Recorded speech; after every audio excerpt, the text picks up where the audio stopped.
Let's do this, guys. All right, so we're back to resuming recording, so that's good. Oh, Amy's on. Hey, Amy. Okay, we'll be really quick tonight because I know it's late, and it's so late that a lot of people are already in bed, so I get that. So this is week 4, chapters 16 to 19. I hope you guys like those chapters. To me, I love them. And what I did is I just highlighted a few of my favorite chapters. And like a few of my favorite quotes, and feel free to jump out if you guys found some of the quotes worked and you love them too. Oh, we lost Amy. Okay, so one thing that I just wanted to highlight is this is such an important process because it really keeps the main thing in our business. They always say, how many times has the story been told, right? So that's a Michael Klaus thing, and keep going for no helps us to make sure that in our business, we're not just, shoving papers around. We are actually sharing the isogenic story and keeping our business in motion. So that's why you kind of can separate the really serious people from those that aren't serious, right? Some people are just in to use the products and wait for people to come to them, and they'll probably get their products paid for. But people that are really building a full-time income and heading towards those six-figure marks are going out and going for the no and connecting with people. So in order to move your income forward, in this business, you always need to be sharing, or you're going to hit a plateau. So when I met with Jory, I did a Zoom with him. He said, okay, you are where you are, but you're going to have to bring in another team. Your team got you to where you are today, but you're going to have to keep building and bring in a new team to get you to the next level. So that obviously you're not forgetting your regular team, your team that got you to this level, but you're continuing to make connections and build. And really, there's attrition in pretty much every business. And we actually chose, to focus a lot of us on weight loss. And there's definitely attrition in that because of self-sabotage. So that's why you always want to be bringing new people into your business. Okay, so that was just kind of my introduction. So here are some of the things that really stood out to me when I read the chapters. I actually have the audio, but I find that when I read the book and I highlight and dig into it, that's when I'm getting the most out of it. So courage is not the absence of fear. Courage is acting in the face of fear. So it's being afraid of something and doing it anyway. So sometimes there's people on our list, and they're the people that are really going to move our business forward the most. And we're afraid to connect with them. And I'm sure I still have people like that on my list. So courage is, not being afraid of things. It's actually growing and continuing to raise the bar. So as you're afraid of things, going deeper and doing more. So a willingness to fail, and that was on page 41 if you're following along. A willingness to fail means a person will tolerate just enough failure to get what they need from life and no more. So a wantingness, so this is really looking at a willingness and a wantingness to fail. So that means, okay, I got my free vitamins last month, so that's all I wanted, and then that's it. I'm done, right? So say I get my free vitamins in 2 weeks, that's all I really need to do. So that's it. But a wantingness to fail is to keep going, not just tolerating no's in your life. You're actually seeking them out. Like, I want to get people to say no to me, right? Because I want to grow and be encouraged and have courage.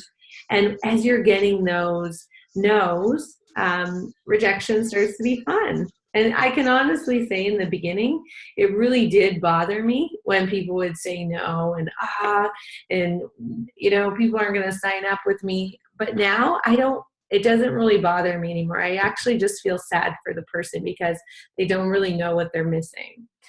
So instead, that was something that stood out to me, kind of like one of the main points of the section. Instead of avoiding direction, we must seek it.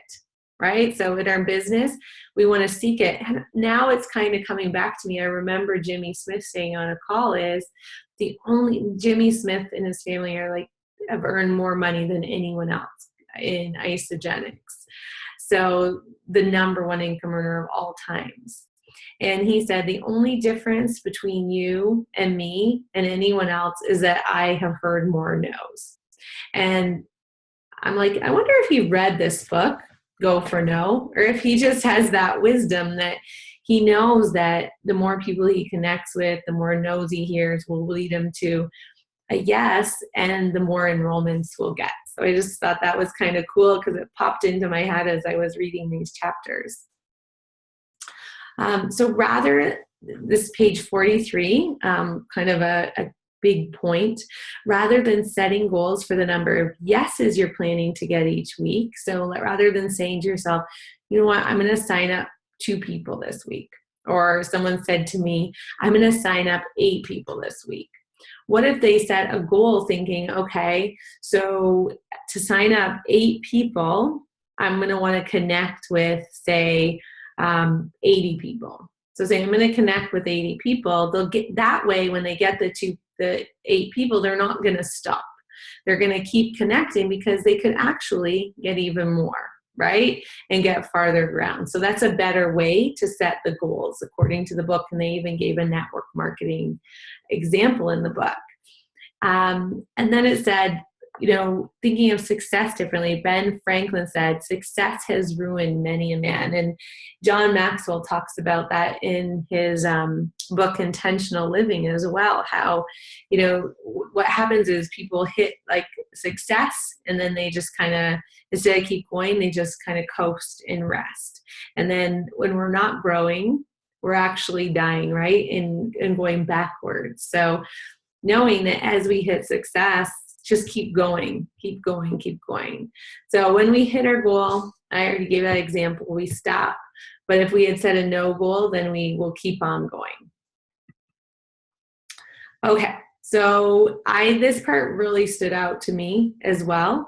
I'm sure these are all things that you guys have highlighted in your book, but the more we review it, the more we retain it. So that's what Michael Klaus says. He says, hey, don't read your book once, keep reading it over and over and over again and reviewing it, and then it really sinks in. So research shows that 85% of all interaction between salespeople and shoppers end with the salespeople never asking. I think it should be never asking for a buying decision.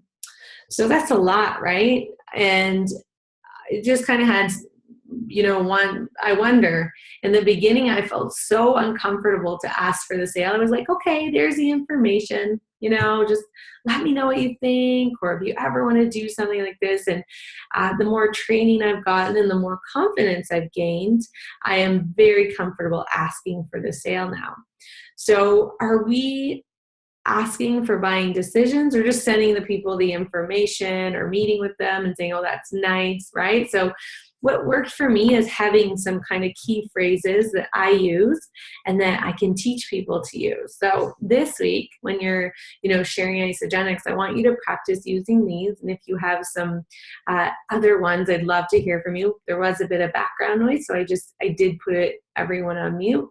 But I'd love to hear some of yours as well. So here are my favorites and the ones that I use that have worked quite well for me. My favorite is I show them all the information, they watch the video. What did you love about that video? And then going into the close. So what questions would you need answered before making a decision to get started? And then Susan Sly also teaches, say, if I can get those questions answered for you, do you think you'll be ready to go? So another one is, do you feel you have enough information to get started? So those very similar, but one might be more comfortable to you. And then, Jay Bennett says, what flavors of shake? Present the information and just go right into it. What flavors of shake do you want to try? Chocolate, vanilla, or strawberry? So that can be actually a lead in it after you get all their questions answered as well. as a close. But I've actually been on calls where I've done like 5 trial closes for people on 3-way calls, get their question answered. Okay, now do you have enough information? Do you have any other questions before you get started? And it's an important part, although we say, you know what, we're not in sales. Even Alexis, when she was here, the coaching said it's a big part of what Isogenics is, right? Getting people started and having the confidence so that then we can help build a team with them and help them get started. So does anyone else have anything else that you can just unmute yourself and share that stood out to you from these chapters that you're going to use moving forward? Just unmute yourself if you want to share.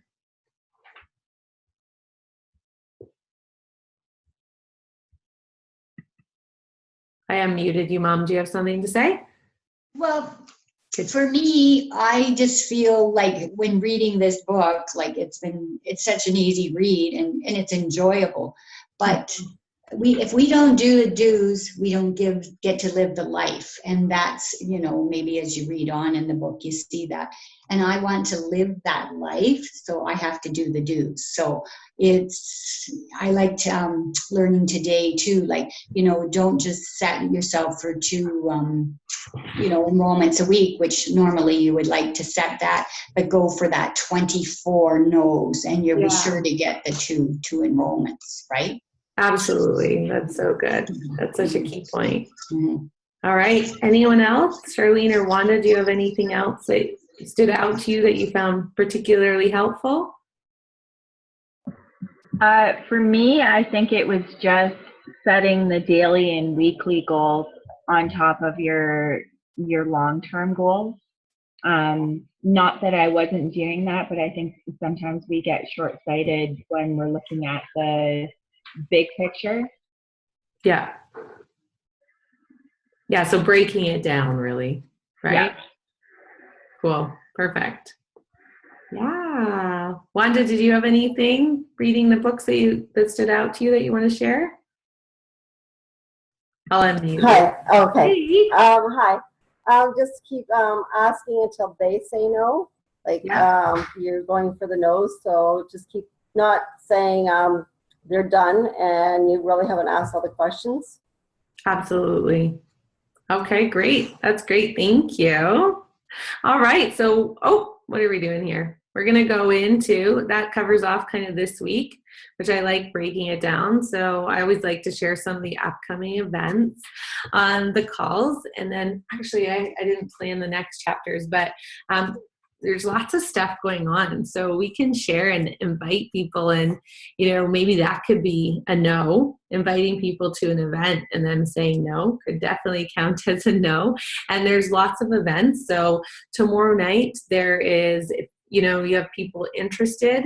This Experience Isogenics is going to be a great one to get them on, because there's actually free coupons codes given at the end. So I know I have a couple people that I've been in conversation with, and I'm going to send this out to them and get them on that. And they might say no, but I'm okay with that because I'm collecting those this week. And then, so people that are interested in really building the business, co-creation principles is all about team building. And that's with PK Smith. He has a lot of tips because he worked very closely with Susan's Live for many years. And I always go away from his trainings feeling like, okay, I have something duplicatable. So that's in Kitchener on May 13th. And then the next Super Saturday, which I'm already signed up for, there's going to be Dr. Paul Anderson. So that's a great one for medical professionals to come to as well. So if you know anyone in healthcare, I think that would be a very good target for that event. And then again, celebration. Let's try to work on getting more people from our team to see Tony Robbins and experience celebration. So that's it for tonight's call. I didn't plan the next chapters. So let's say we'll do chapter 20 to 23, I think seems good. So we'll review those chapters on the next call. And keep going, guys. If you guys can remember just to send me your no's, that would be awesome, because it saves me time of going and following up with everyone on Monday. So thanks for that, and have a great night. If you have any questions or about wording or some of the things that I do, I'm happy to help you too. So just reach out anytime, okay? Have a great week going for nose. Thanks.